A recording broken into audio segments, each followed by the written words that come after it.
Hello guys! For today's video ay maglilinis tayo ng vacuum. So nakikita nyo itong vacuum guys, ang daming buhok. So ito yung klase ng vacuum na ginagamit ko dito na binili ni Amo. Brand niya is Bosch Pro Animal. So mahirap siya linisin. Ayan guys, nag-isip talaga ako na linisin ko talaga ito. Kasi nga ilang taon na to hindi nalinis at ang kapal na ng mga buhok dito sa brush niya sa ilalim. So ayan guys, at ginupit-gupit ko na siya. Talagang tinanggal ko yung mga buhok na nakakapit dyan sa brush kasi hindi na siya makakuha ng masyado mga dumi. Kasi nga napuno na din siya. Kaya kailangan nating linisin yung ilalim, yung brush ng mga vacuum natin guys.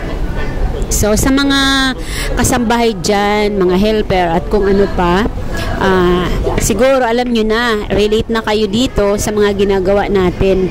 Araw-araw natin ginagawa. Pero yung paglilinis naman ng mga machines ay depende din naman sa mga amo. May mga amo din na nagsasabi na linisin nyo yung mga ganito, ganyan. Pero may mga amo din na hindi nagsasabi. So, kusa nyo na rin linisin. Mag-initiate na din kayo kung paano nyo linisin or magtanong kayo sa inyong mga amo na lilinisin nyo, mag-ask kayo ng permission.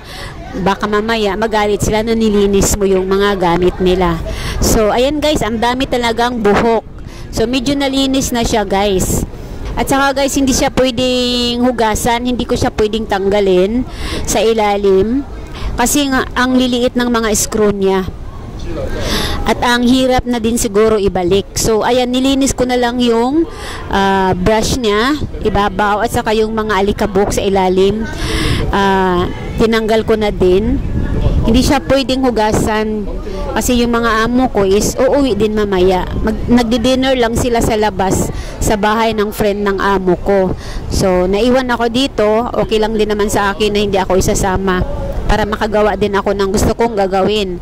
So matagal ko na din talagang iniisip to guys na linisin ko na to, vacuum na to. At saka syempre nagbabait-baitan tayo guys kasi alam niyo na malapit na ang sahuran. Char.